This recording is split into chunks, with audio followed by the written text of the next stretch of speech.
태양아 멈추어라. 이 책 제목입니다. 책 제목. 성경에 나오는 가장 큰 믿음은 어떤 믿음일까? 성경에 수많은 기적이 수록되어 있는데 그 중에 가장 큰 위대한 기적은 무엇일까? 기적이라고 하는 것은 사람의 힘으로 할 수 없는 불가능한 일들을 말하는 거죠.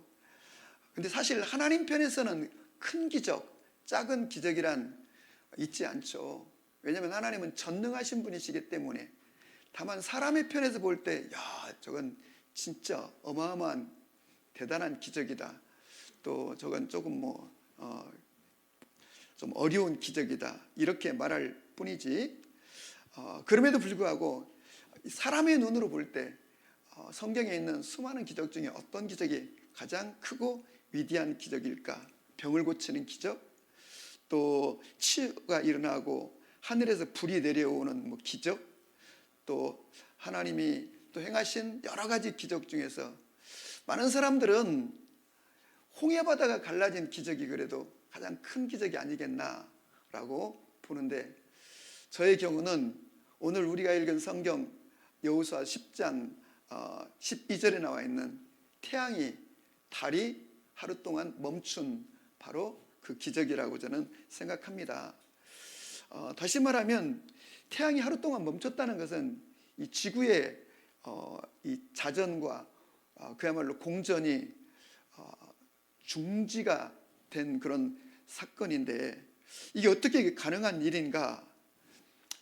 성경에 이 태양이 하루 동안 멈췄다는 기록이 있지만 사실 이 본문으로 설교하는 사람도 없거니와 그리스도인들이 이 본문을 그렇게 인용하기를 별로 좋아하지 않습니다. 왜냐하면 이런 내용은 일반적으로 사람들에게 공감을 얻지 못하기 때문이고, 왜?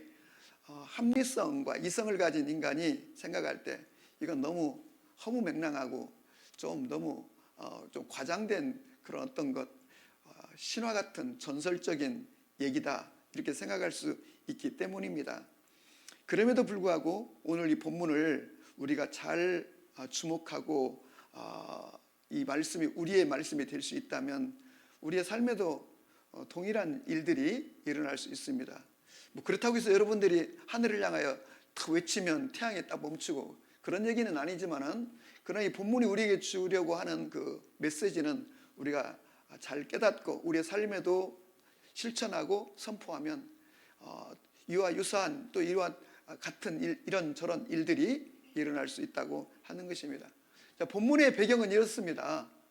이스라엘 백성들이 이제 가나안 정복을 시작할 때 첫 번째 그 성도 우리가 무너뜨릴 수 없었는데 여리고성을 함성과 함께 무너진 기적이 있었습니다.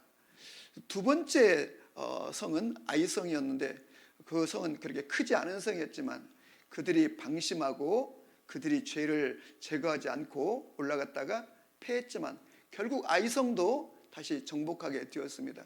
그리고 이제 그들이 계속 가나안 내륙으로 들어가서 지금의 예루살렘이 있는 바로 기브온 지역을 이제 정복하려고 했을 때, 이 기브온 사람들이 이스라엘 군대가 올라오고 있다고 하는 그 소식을 듣고 굉장히 놀라워하고 무서워했습니다.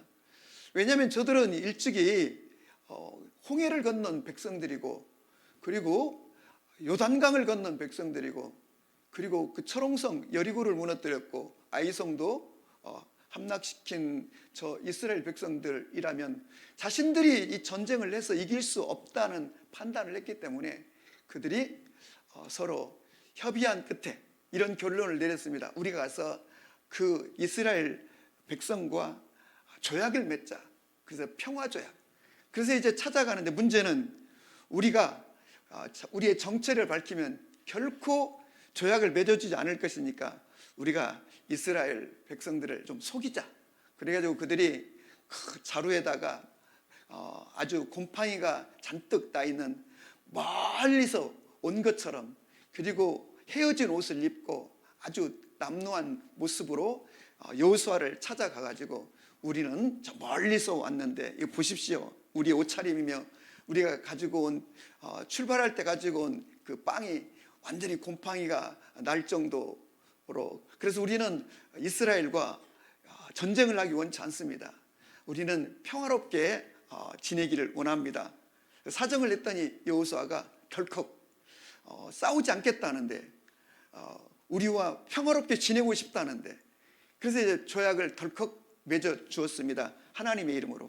나중에 알고 보니까 바로 정복해 들어가려고 하는 기브온 땅의 족속인 것을 알게 되어가지고 여호수아가 그들을 불러 어찌하여 너희가 나를 속였느냐라고 했더니 우리가 이스라엘과 평화롭게 지내기를 원해서 그런 것입니다.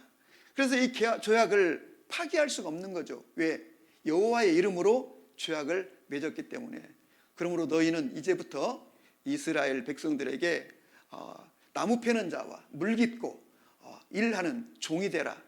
그렇게 해서 이제 일단 일이 수습이 되고 기브온 지역을 일단은 그들이 접수했습니다. 그런데 이 사실을 또 알게 된 예루살렘 주변에, 이 기브온 주변에 있는 족속들이 겁을 집어먹고, 야, 그래도 기브온은 이 가나안 땅에서 그래도 가장 주축이 되는 그런 성읍인데 전쟁도 안 해보고 그냥 가서 무릎 꿇고 머리 조아리고 타협을 하고 조약을 맺었다니, 이거 곧 이스라엘이 이제 우리를 삼키려고 올 터인데 우리가 연합하여 전쟁을 치르자 해서 예루살렘의 왕 아도니세덱이라고 하는 왕이 주변에 있는 4개의 부족 국가들을 모아가지고 5개의 연합군을, 5개의 나라가 연합군을 만들어가지고 이스라엘과 전쟁을 하려고, 그래서 먼저는 기브온을 침공하고 이스라엘과의 전쟁을 하려고 그들이 기브온을 들어갔을 때 이 사실을 알게 된 기브온이 급히 사람을 보내가지고 저 요단강 옆에 있는 길갈에 진을 치고 있는 여호수아에게 빨리 와주십시오. 지금 난리가 났습니다. 여기 예루살렘 주변에 있는 5개의 나라가 연합군을 몰고 우리 기브온을 지금 향해 들어오고 있습니다.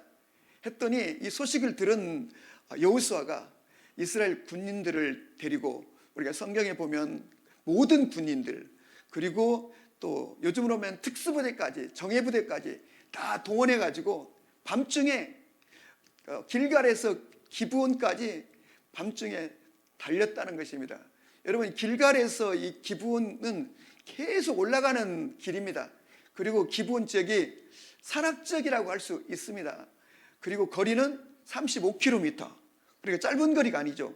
근데 밤새도록 얼마나 달렸는지 그들이 기브온에 도착했을 때 이제 그 기브온과 전쟁을 하는데, 여러분 밤새도록 달려왔으니까 그들이 얼마나 지쳤겠어요.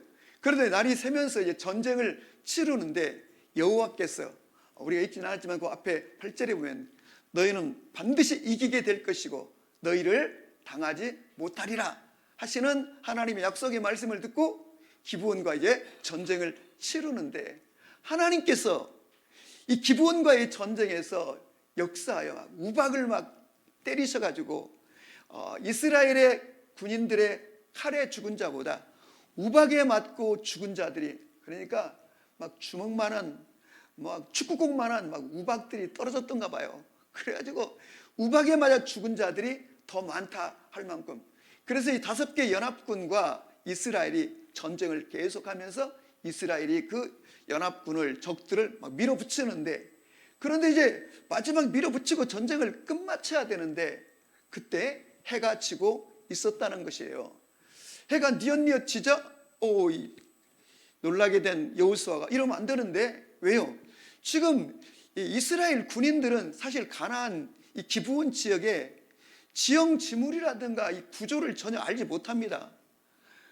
그런데 여기서 하루를 밤을 지낸다는 것은 굉장히 위험한 일일 뿐만 아니라, 그리고 이들이 올 때 무슨 뭐 양식을 들쳐매고 온 것도 아니고, 무슨 여기서 뭐 야영을 할 수 있는 텐트라든가 뭐 이런 것들을 가지고 온 것도 아니고, 그냥 급하게 칼만 차고 몸만 달려온 이스라엘 군인들인데 여기서 밤을 지낸다는 것은 매우 위험한 일이거니와 그리고 불리한 조건이라는 것을 알게 된 여호수아가 그때 위대한 역사에 정말로 그야말로 전무후무한 기도를 드립니다. 그 기도가 바로 오늘 본문 12절에 있는 기도입니다. 태양아, 너는 기브온 위에 머무르라.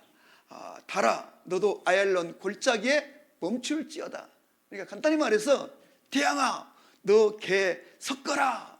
달아, 너도 개 섞어라 하고 외쳤다는 거예요. 그랬더니 여러분, 태양과 달이 하루 동안 그 자리에 멈춰서는 일이 있게 되어서 이스라엘이 이 전쟁을 끝마치고 승리하여 다시 길갈로 돌아갔다. 이런 내용이 우리가 오늘 읽은 성경 본문의 이야기입니다. 그리고 14절은 이렇게 말합니다. 이전에도 이런 일이 없었거니와 이후에도 이러한 일이 있지 아니하다. 이런 일을 우리는 전무후무한 일이라고 하죠. 이런 엄청난 기적이 일어나게 되었다는 겁니다. 어떻게 지는 태양을 멈추라고 선포할 수 있을까? 어떻게 여호수아는 그런 기도를 할 생각을 했을까? 그리고 이 사건은 이 시대를 살아가는 현대인들에게 도대체 무엇을 의미하고 어떤 메시지인가를 한번 주목해 볼 수 있기를 원합니다. 제가 이 책을 들고 나왔는데 이 책은 2011년도에 한국에 출판된 책입니다. 제가 읽고 상당히 감동을 받은 책인데요. 미국에서 지금 가장 급속하게 성장하는 교회가 있다면 엘리베이션 처치입니다. 저 노스캐롤라이나 주에 있는 교회인데 스티브 퍼틱이라고 하는 젊은 목사가 26살에 교회를 개척했습니다. 근데 원래 이 스티븐 퍼딕이라고 하는 목사는 16살 때, 그러니까 만으로 하니까 우리로 하면 17, 18살 때, 고3 때 예수님을 친구에 의해서 영접하게 됩니다. 그리고 친구에 의해서 예수님을 영접했는데 영접하면서 하나님께로부터 비전을 받았습니다. 그 비전의 내용이 뭐냐면 너는 이후에 대도시로 들어가서 도시를 번역하라 라고 하는 그 부르심, 소명, 이 비전을 받게 됩니다. 원래 스티븐 퍼딕은 원래 그 밑에 있는 사우스 캐롤라이나 주에 있는 바로 이 뭉크스 코너라고 하는 작은 한 7, 8천 명 사는 그런 아주 소읍에 살고 있는 시골 청소년이었습니다. 그런데 그가 대도시로 들어가서 도시를 번역하라고 하는 비전을 받게 되었다는 거예요.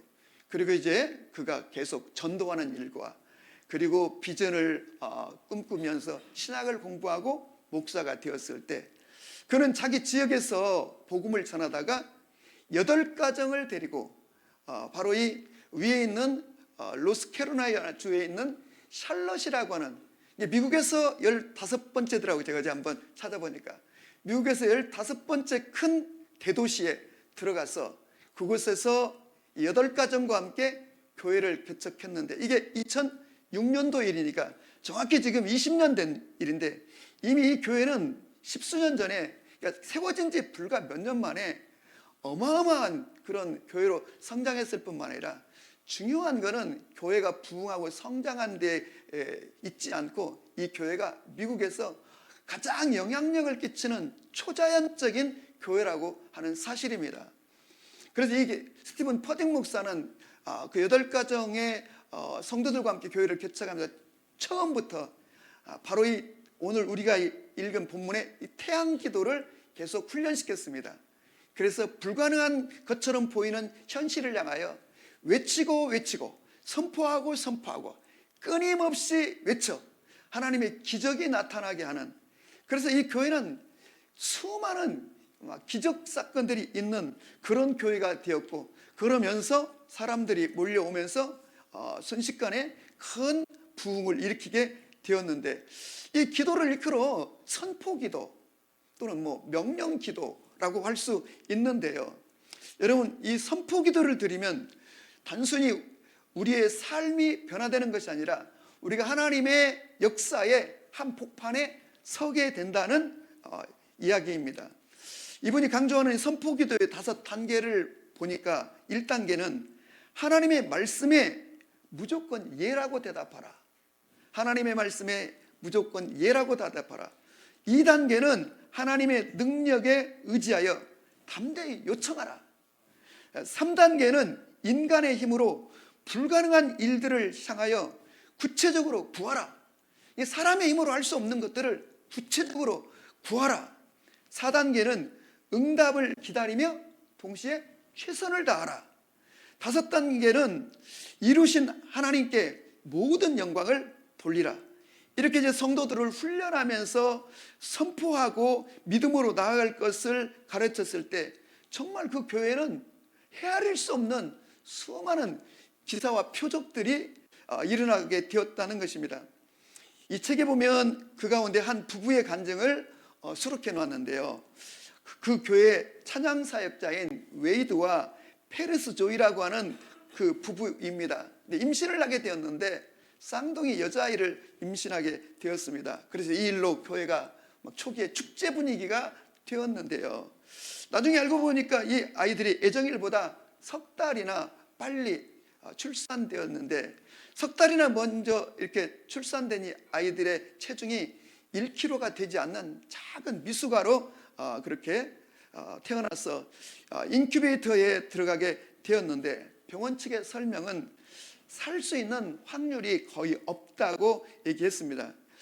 그런데다가 3일 만에 한 아이가 뇌출혈을 일으켜서 수술이 시작되었고, 핏덩이와 같은 이 조그마한 아이들에게 수술을 반복해서 하는 중에 담당 의사가 이렇게 얘기했습니다. 정상인으로 살아갈 가능성이 제로이고 평생 이 아이가 식물인간으로 기저귀를 차고 살아야 될 것입니다 라고 얘기했다는 거예요.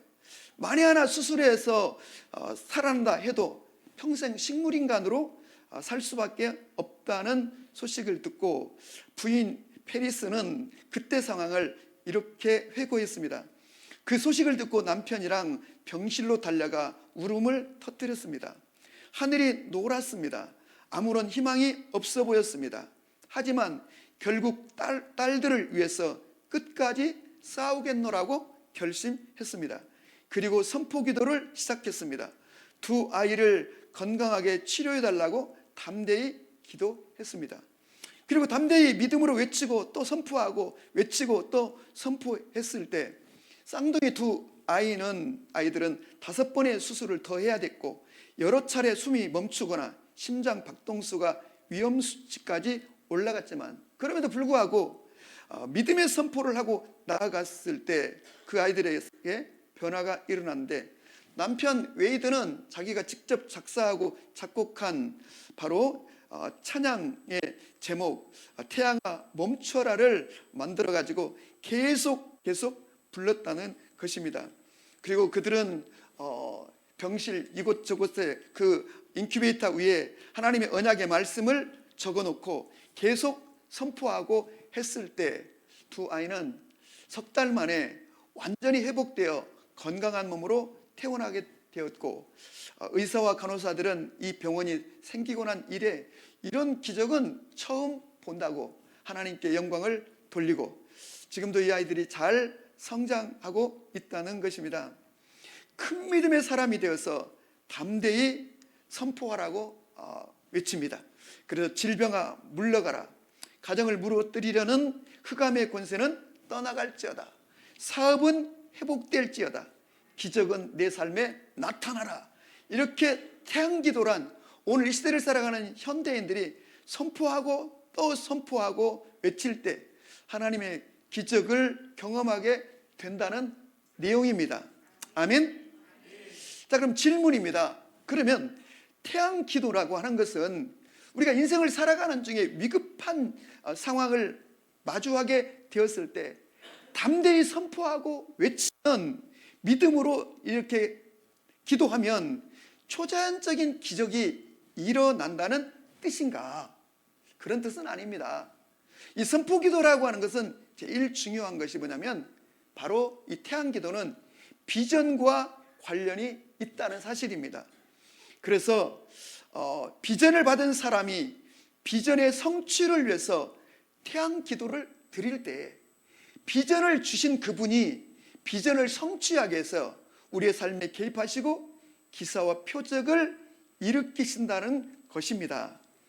여러분, 오늘 우리가 읽은 성경 본문의 이 여호수아가 너 태양아 멈추어라 외치고 선포했을 때 그 선포와 그 기도는 그가 받은 비전과 연결되어 있다는 것입니다. 이미도 여호수아는 여호수아서 1장 3절에서 5절부터 보면 너는 가나안 땅에 들어가라. 네가 밟는 땅마다 다 너의 것이 되리니 대로부터 그리고 또 이집트로부터 메소포타미아 광야에 이르기까지 너희의 땅이 될 것이다. 너를 당할 자가 없으리라 라고 하는 하나님으로부터 가나안 정복에 관한 비전을 이미 받았습니다. 하나님은 그에게 두려워하지 말라. 내가 너와 함께 하겠다 말씀하시면서 그 비전을 성취하라고 했는데 이 하나님의 명령에 여호수아가 순종하고 나아갔을 때 그가 선포하게 되었을 때 이런 하나님의 놀라운 역사가 일어나게 되었다는 것입니다. 저는 그렇다면 오늘 이 시대를 살아가는 여러분과 저는 이 비전이라고 하는 것을 어떻게 이해할 수 있을까 하면서 제가 묵상하는 중에 제가 지난 주일 저녁에 저쪽에 가서 청년들 모임이 있어 오늘 본문 말씀을 전하게 되었는데 그들이 수련의 주제를 태양아 멈춰라고 정해놨더라고요. 그래서 이제 그 부분에 관해서 말씀을 전해 달라고 해서 제가 이 본문을 다시 이렇게 묵상하는 중에 주님이 저에게 놀라운 사실을 깨닫게 주셨습니다. 그건 뭐냐면 이 태양기도라고 하는 것, 그리고 지금 이 오늘을 살아가고 있는 이 현대 사회 속에서 이 엘리베이션 교회가 미국에서 가장 강력한 영향력을 끼치는 그러한 교회가 막 단숨에 되었는데 그 원리가 무엇일까를 제가 이렇게 묵상하는 중에 주님이 저에게 깨닫게 해주는 것은 이 책에 있는 원리 그대로라고 하는 것입니다. 무슨 말이냐면 여러분, 바로 이 스티븐 퍼딕이라고 하는 젊은 목사가 16살 때 하나님께로부터 예수님을 믿는 순간 비전을 받았습니다. 너는 대도시로 들어가서 그 도시를 변혁시켜라 라고 하는 비전을 받고 복음을 전도하며 사람을 만나며 자신의 인생을 던졌을 때 자기 주변에 이제 몇몇 사람들이 모이게 되었습니다. 바로 이것이 사우스 캐롤라이나 주에서 벌어진 일입니다. 그런데 그가 이 책에 보면은 앞부분이 뭐라고 나오냐면 8가정을 데리고 샬럿으로 들어갔다는 것입니다. 여러분, 젊은 목회자 26살의 목사가 8가정을 사우스 캐롤라이나 주에서 물론 그렇게 먼 거리는 아니지만 노스캐롤라이나 주까지 샬럿 도시까지 생활을 옮기는 일이 결코 쉬운 일이 아닐 것입니다. 8가정이 바로 이 스티븐 퍼딕 목사의 이 비전에 설득되었다는 뜻입니다. 그리고 그 비전을 그들이 서로 공유하게 되었고 이것은 스티븐 퍼딕 목사의 비전이 아니라 우리의 비전으로 공유하게 되었다는 겁니다. 저는 이 말씀을 통해 이 글을 읽으면서 깨달았습니다. 바로 다윗이 왕이 되었을 때 그는 10년 세월을 계속 쫓겨다녔지만 그에게는 이미 하나님께 주신 비전이 있었습니다. 너는 이스라엘을 회복하라. 하나님의 나라를 세우라고 하는 비전을 주었기 때문에 이태롭게 쫓겨다니는 중에도 그 주변으로 사람들이 모여오기 시작했고 무려 400명이나 되는 사람들이 다윗 주변을 찾아오게 됐고 훗날 그 어려운 시간들, 고난의 시간, 그 아픔의 시간, 쫓겨다니는 세월이 있었지만 결국은 다윗과 함께 그들은 이스라엘 왕국을 건설하여 하나님께서 아브라함에게 주셨던 바로 오늘 이 여호수아에게도 말씀하셨던 바로 이집트로부터 지중해 대해까지 광야와 그리고 메소포타미아에 이르기까지 그 넓은 땅을 차지하게 되리라고 하는 이 언약이 다윗 시대에 성취되는데 누구와? 바로 다윗과 함께했던 쫓겨다니는 중에 모였던 빚진 자요, 원통한 자요, 억울한 자들 이들과 함께 이 엄청난 역사를 이루게 되었다고 하는 사실입니다. 그래서 그들이 다윗과 함께 지내면서 다윗이 받은 비전을 자신들의 비전으로 삼았다고 하는 것입니다. 그래서 이 비전은 더 이상 다윗의 비전이 아니라 우리 공동체의 비전이 되었다고 하는 것입니다. 이것이 바로 비전의 힘입니다. 내 가슴 속에 있는 비전을 같이 함께하는 사람들과 공유하는 것. 공유만 될 수 있다고 하면 8가정이 미국 전역을 흔드는, 제가 2023년도 이 기사를 하나 읽어보니까 바로 우연히 이제 인터넷으로 제가 이제 한번 이렇게 추적하다가 찾아보니까 바로 이 엘리베이션 교회에 대한 이렇게 기사가 하나 있어 이렇게 읽어봤더니 2023년도에 이 교회에 11조와 이 헌금이 1억 800만 불이 모였다. 우리 돈으로 이렇게 계산해 보니까 한 1,700억 정도 이렇게 헌금이 모여가지고 사역을 펼쳐나가는 내용의 기사를 읽을 수가 있는데, 왜 이렇게 이 교회는 강력한 교회가 될 수 있었을까? 그들이 하나의 비전, 도시를 변혁하라고 하는 이 하나의 비전에 공유되었기 때문인데, 이것이 바로 여러분 비전의 힘이라고 할 수 있는 것입니다. 그럼 왜 하나님의 기적은 비전의 사람에게 일어나는 것일까요? 그건 당연한 것이죠. 하나님이 이 땅에서 펼치고자 하시는 당신의 계획을 붙들고 그 계획을 선포하며 나아갈 때, 하나님은 그를 통하여 그 하나님의 계획을, 그 비전을 성취하기 위해서, 왜? 사람의 힘으로는 그 비전이 성취될 수 없기 때문에 그 비전의 성취를 위해서 기적을 행하시는데, 이건 어찌 보면 사도들에게도 똑같이 일어난 일이었습니다. 사도들이 받은 비전은 승천하시기 직전에 예수님께 너희는 모든 족속으로 가서 제자를 삼으라, 열방 제자화라고 하는 비전과 사명을 주었을 때, 그 비전과 사명은 제자들로서는 감당할 수가 없는 비전이었습니다. 그들은 자기 일신상의 안위조차도 담보할 수 없는 그런 연약한 자들이었습니다. 그런데 그들이 어떻게 예루살렘, 유대, 사마리아 땅끝까지 이르러 예수의 증인이 되고 이 열방 제자화를 성취하겠습니까? 그래서 그들에게 예수님이 성령을 약속해 주셨고, 성령이 그들에게 오자 그들은 그 사명을 감당할 수 있게 된 것처럼, 오늘날도 누구에게 하나님의 영 성령을 부어주시는가? 그리고 어떻게 하나님은 당신의 계획, 하나님의 비전을 성취하시는가? 하나님의 뜻을 정한 사람들에게 하나님의 비전을 주시고, 그리고 그들에게 성령을 부어 사람의 힘으로 할 수 없는 그 초자연적인 기사와 표적을 행하시는 줄로 믿으시기를 바랍니다. 여러분, 이 초자연적이라고 하는 말은 이런 초와 자연이 합성된 단어입니다. 그것을 우리는 기적이라고 말합니다. 초자연적 사건, 기적. 초와 자연. 그러니까 영어로 하면 슈퍼와 내추럴. 슈퍼내추럴이라는 이 초자연적이란 말은, 초는 하나님이요, 성령님이요, 자연은 보편적인 인간이요, 사람. 그러니까 초와 여러분 이 자연이 만나면 초자연적인 일이 일어나고, 슈퍼와 내추럴이 만나면 슈퍼내추럴한 사건이 일어나게 되는 거죠. 복음은 이것을 우리에게 약속하고 있고, 이런 삶으로 우리를 오늘 또 부르시고 있는 줄로 믿으시기 바랍니다. 제가 전에 대안학교를 운영한 적이 있었는데, 저는 이제 어떻게 하면 오늘 우리 사회처럼 이렇게 대안학교가 어려운 시절에 이 대안학교를 일으킬 수 있을까를 기도하는 중에, 제가 일단은 수학, 영어, 인문학에 대한 것도 이제 관심을 갖고 있었지만, 1차적으로는 영어를 책임져 주면은 학부모들이 일단은 동의하고 마음을 모아줄 것이다, 이런 생각을 했습니다. 근데 저는 정작 영어를 잘 못합니다.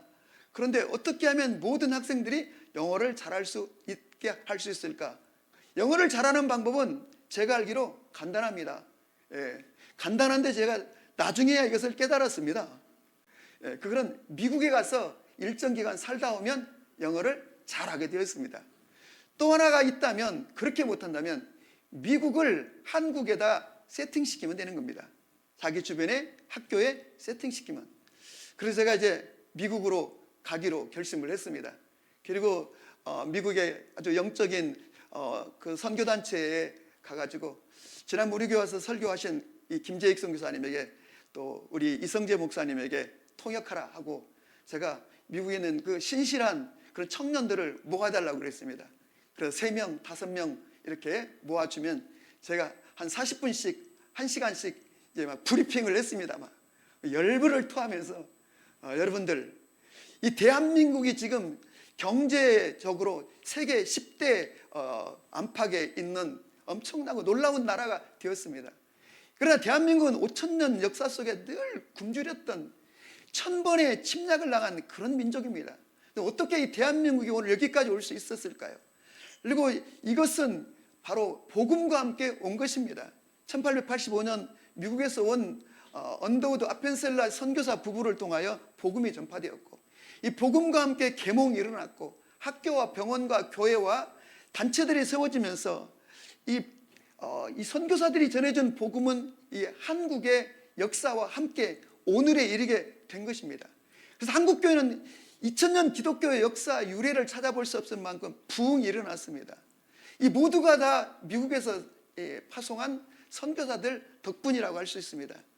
그런데 한국이 경제적으로는 매우 번영하고 있지만 영적으로는 다시 쇠락의 길을 걷고 있는데, 다시 한번 한국에 와서 이 어린이들, 청소년들을 복음으로 깨워주고 기도로 제자화로 훈련시켜 줄 수 있는 그런 사람들이 필요한데, 나는 여러분들이 1년 또는 2년 정도 한국에 와서 헌신해 주면 좋겠습니다 했을 때, 놀랍게도 여러분, 미국 청년들과 파나마 청년들 8명이 헌신해서 한국으로 들어오게 되었습니다.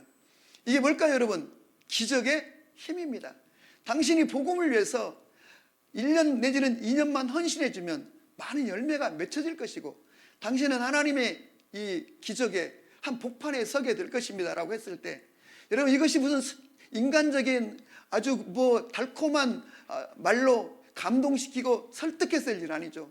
자신의 삶을 청년이 던질 수 있으려면 그 영이, 그래서 이 비전이라고 하는 건 어떻게 전달되냐면, 사실 키에르케고르적으로 표현한다면 소위 비약, 점핑, 다시 말하면 성령과 믿음을 통하여 훅 하고 옆으로 전달되는 것이죠.